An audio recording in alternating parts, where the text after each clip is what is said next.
hoe mbola tsara tsika jiaby. Siny koa izy faritry Sofia. Zaho niany vôlagna raha telo. Ataoko amin'ny teninay tsy mihety. Voalohany resaka faux diplôme. Faharoa resaka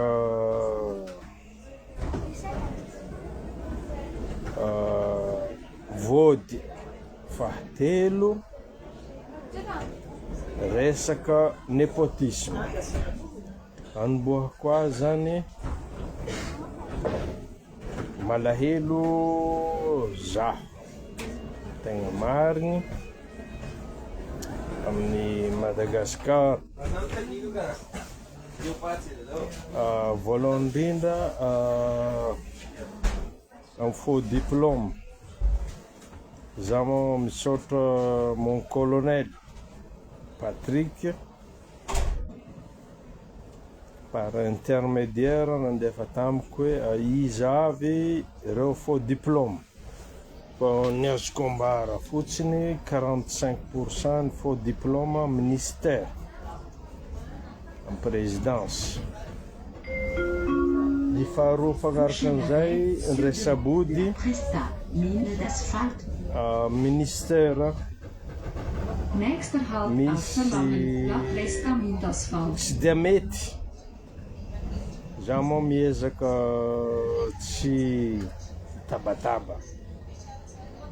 Misy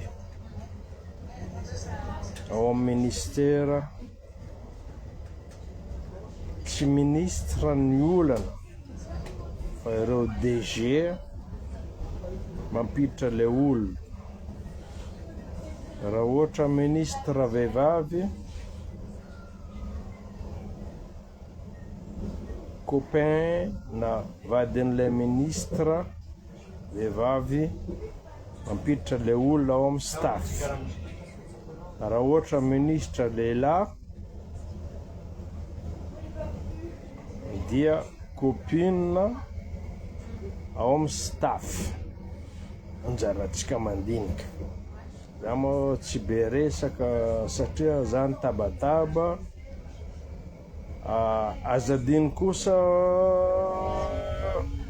entre parenthèses misy menace gauche droite. Za siny koa izy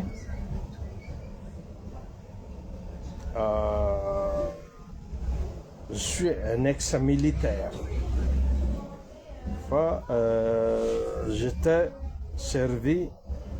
J'ai servi l'État ukrainien 15 ans. Et j'ai monté comme service de renseignement, sécurité, information, je sais pas quoi. Rané Madagascar, Zanizi, service de renseignement. Fa io aty andafy aty distingué. Ary za moa tonga eto Suisse, mbola manompo ny tany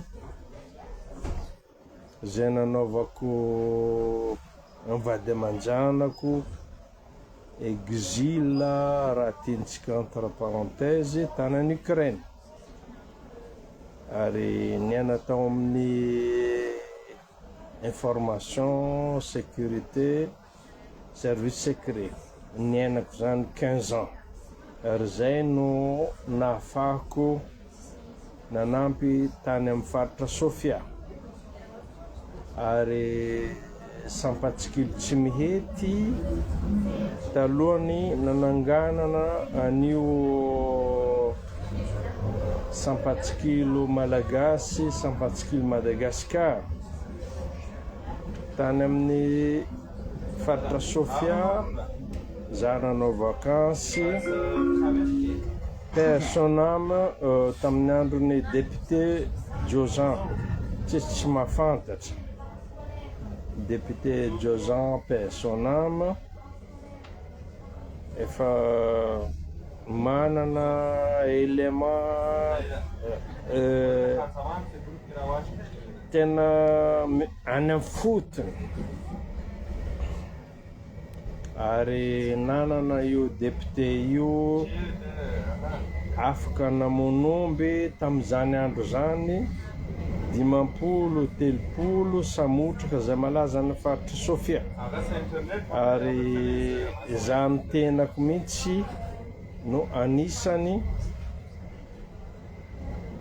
nanongana ary nampiena ny resaka dahalo tany zay tsy mahafantatra malala ny seniko izy hoe malala ny seniko izy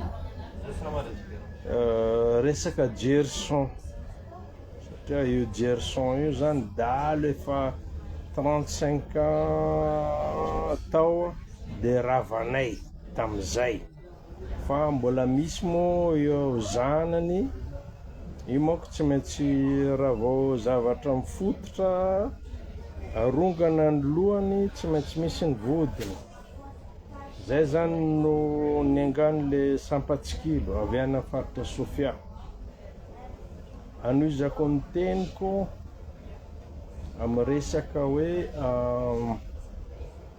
angamba miditra atsika zao hoe amin'ny faux diplôme amin'ny faux diplôme zany maro ny faux diplôme ary za moa nanome toko fa hoe amin'ny alatsinainy manomboka any amin'ny ministère amin'ny resaka faux diplôme 45% amin'ny faux diplôme fa iny moa resaka fa efa nanomboka omaly zay nijery ny faux diplôme misaotra amin'ny conseil des ministres omaly efa mijery amizay raha ny faux diplôme hatreto tena maro ohatra ao Maine raha vao miresaka Maine fampianarana 65% des faux diplômes ao amin'ny Maine ao amin'ny ministère de défense 15%, ao amin'ny police 35%, ao amin'ny ministère de santé 35%, ao amin'ny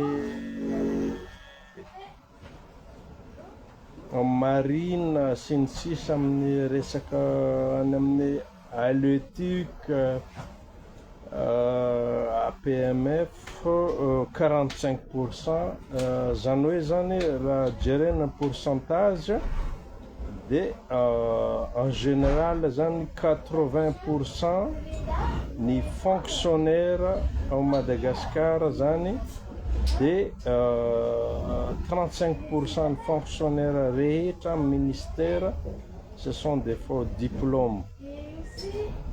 Za moa tsy mitabataba androany ialana tsiny fa misy tsy mazaka de faux diplôme zany maro de hatreto resaka hoe ahoana ty refondation en cours ary niezaka mihitsy ny tenako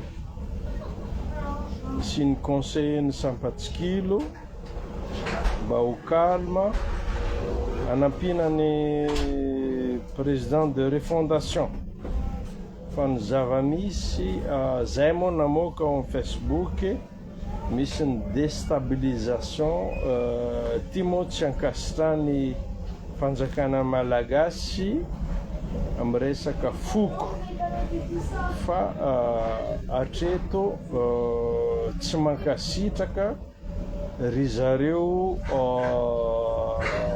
merina foko merina tsy mankasitraka any colonel Mikael à l'état de pays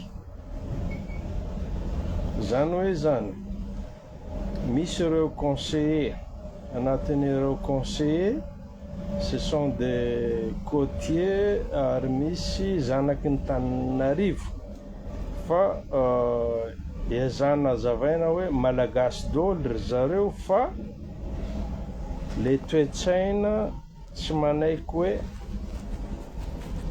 Tananarivo mila mitondra ary tsy adinontsika fa tamin'ny andron'ny Ratsiraka nanomboka amin'ny 2002 mandeha aty zany ny Tananarivo no nitondra dia tsy menatsiny fa on vit dans l'espace et le temps, chaque chose qui compte. Banjarany zany hoe zany io tsy miankina amintsika, tsy miankina amintsika ny zava-misy. Ny zava-misy eto ambony tany miankina amin'ny hoe espace et temps. Alohany andehanana any hoe Andriananahary, Andriamanitra sy ny zava-misy. Ny zavatra iainana eto ambony tany miankina amin'ny zavatra roa, espace et temps. Dia Banjarany Toliara kosa no mitondra zao. Accepté, non accepté, fa izy mitondra. Ary za moa mifandray amin'ireo colonel, mifandray amin'ireo amin'ny transition. Tsy transition, tsy tiany zareo manko le teny hoe transition fa refondation, za mifandray amin'ny zareo. Reto zava-misy. Za moa mpitondra teninay Sampatsikilo moa efa lasa national, international.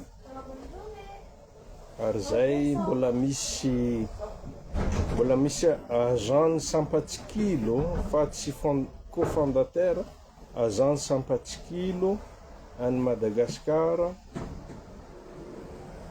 Ary tsy mipetraka any Europe fa mipetraka any États-Unis malala ny zava-misy.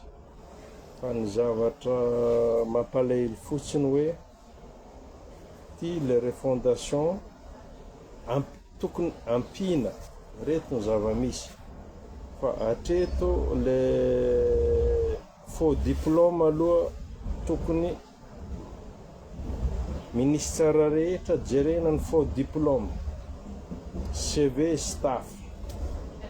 Zay mihitsy no message nalefako amin'ny colonel Patrick, médecin colonel Patrick, d'abord reto faux diplôme atao kolikoly, io moa kolikoly fa hatrany ela. Amaranako ny teniko za tsy kivy. Ary misy mangataka hoe ody any Madagasikara, za tsy maintsy mody fa mbola manomana misy formation ataoko ary mbola mamita fianarana kely fotsiny, misy doctorat vitsivitsy no maniko, zay za vao mody. Raha vao vita ny soutenance tsy maintsy mody any Madagasikara na vonona na atao hoana fa tsy maintsy mody aho. Fa ny angatahako fotsiny hoe